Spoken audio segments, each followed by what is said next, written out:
Hello and welcome back, my fashion-obsessed, celebrity-stalking, devilishly discerning listeners. Drop everything you are doing. I don't care if you're making a life-changing career move or simply trying to figure out which non-fat caramel soy latte is less offensive to your palate. Stop and listen, because what just happened in Milan was not just a fashion moment. It was a multiverse collision, a cinematic anomaly, a high-fashion, high-drama, absolutely iconic meet-cute that has shattered the internet and rewritten the rules of reality. We've all seen the news, but you haven't heard it like this. You know the film. The holy grail of career comedies. The movie that taught an entire generation that one ill-advised cerulean sweater can doom you for all eternity. We're talking, of course, about The Devil Wears Prada, and we're talking about its central, terrifying, and utterly brilliant antagonist, Miranda Priestly, the queen of all media, the dictator of Runway magazine. The woman whose withering glance could turn your $1,000 Jimmy Choos to dust. For decades, the inspiration behind Miranda Priestly has been fashion's worst-kept, most delicious secret. The legendary, the formidable, the eternally bobbed Anna Wintour, who for a lifetime reigned over Vogue magazine, shaping the very definition of style, power, and, let's be honest, fear. Meryl Streep, the goddess who breathed icy, brilliant life into Miranda, has always maintained her portrayal wasn't a one-to-one impersonation. But the world knows. The withering critiques, the signature shades, the immaculate, unyielding perfection. Miranda is Anna, or at least the most scintillating, terrifying version of her we could ever hope to see on the big screen. Now, fast forward to this past weekend, and the glorious chaos that is Milan Fashion Week 2025. The air is thick with anticipation. Designers are sweating, models are starving, and then the boom. The sound barrier breaking moment that stops the entire fashion industry dead in its exquisitely heeled tracks. Meryl Streep walks into the Dolce Gabbana Spring Summer 2026 show, but she doesn't just walk in as Meryl Streep. Oh no. She walks in as Miranda Priestly. We're talking full, chilling Runway editor-in-chief uniform. That unmistakable silver-white cropped coif, razor-sharp and utterly unforgiving. Oversized, jet-black sunglasses, the kind that scream, "I can see your incompetence even through this tint." And the outfit?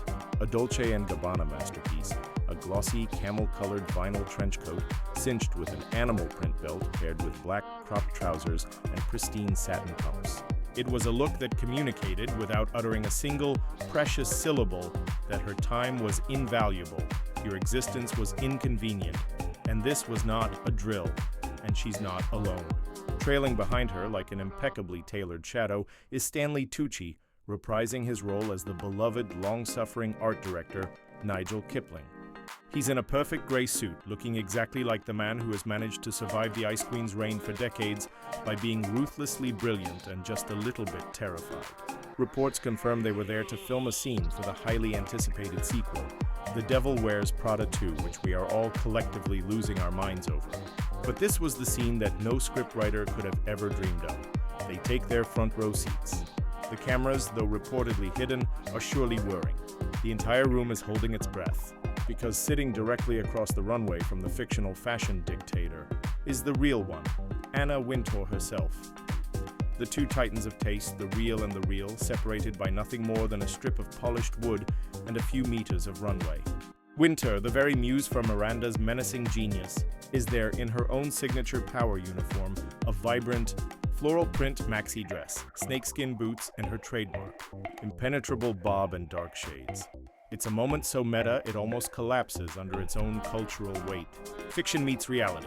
Caricature meets icon. The devil meets the other devil, if you believe the early rumors about Wintour's persona, and then the moment that stopped the whole world. The moment captured in a now viral video shared by Vogue itself, the very magazine that launched 1,000 Miranda Priestly legends. Before the show officially begins, the two women cross paths. They meet in a backstage area, surrounded by the usual Milan Fashion Week chaos, all of which instantly becomes irrelevant.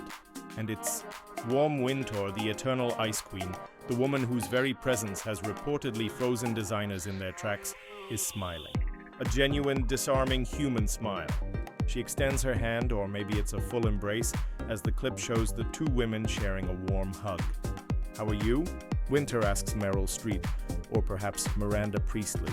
The line is blurred so beautifully, so perfectly.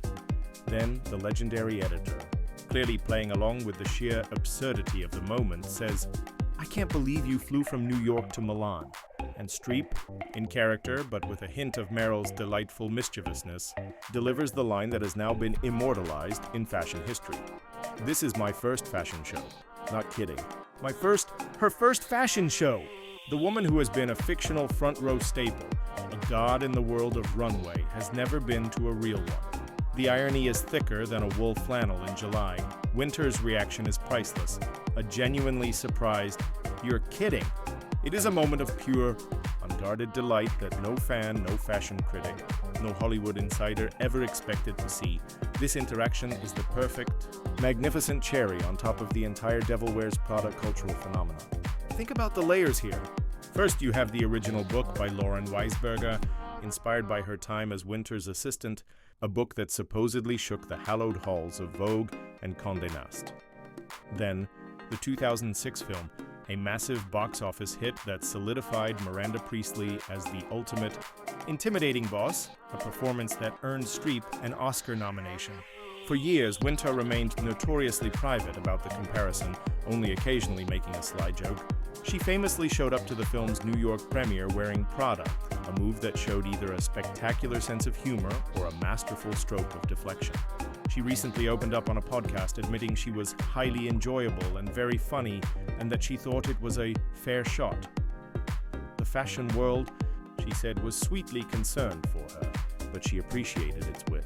And now, 2 decades later, the film isn't just a cultural touchstone, it's actively being incorporated into the real-life fashion world it once satirized. This meeting in Milan isn't just two legends hugging. It's the official, public, and filmed blessing of a legend upon her own legend in fiction. The sequel, which is reportedly focusing on Miranda navigating her career as traditional magazine publishing struggles against the digital age, a very real, post-Wintour stepping back concern, is blurring the lines between art and life more than anyone could have predicted. The fact that they were filming at the Dolce and Gabbana show adds yet another delicious layer of irony. Remember the iconic line from the first movie? Anne Hathaway's character, Andy Sachs, fresh off the plane in Paris, has to answer Miranda's phone and asks the person on the other end, "Can you please spell Gabbana?" It was a sign of her utter cluelessness in the face of high fashion. Now, Miranda Priestly herself, the purveyor of all things chic, is wearing a full Dolce & Gabbana ensemble, literally giving the brand her blessing as she returns to Milan for the sequel. Dolce & Gabbana themselves even leaned into the joke in their social media posts, celebrating the surreal moment. Stanley Tucci's presence as Nigel, and the inclusion of Bridgerton star Simone Ashley, reportedly playing a mystery new hire, all point to a sequel that is going for maximum dramatic impact. Imagine the power dynamic. Miranda, still in charge, still with her signature detached air, but now facing the very real decline of the print empire she rules. She's up against the new guard. She's grappling with the internet!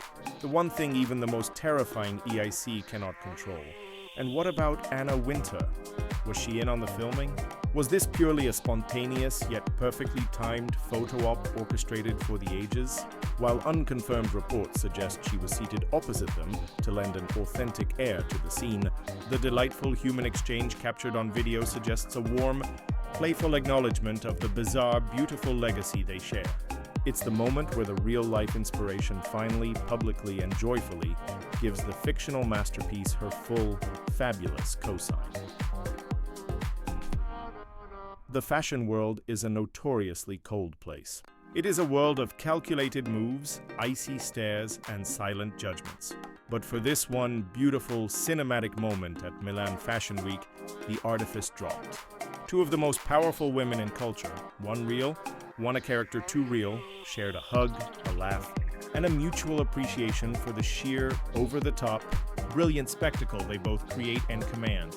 It is proof that even in the cutthroat, unforgiving world of high fashion, sometimes the most iconic moments are the ones where the mask slips, the sunglasses come off, and two legends acknowledge the cultural firestorm they've cooked up together. This wasn't just news, people. This was a spectacle.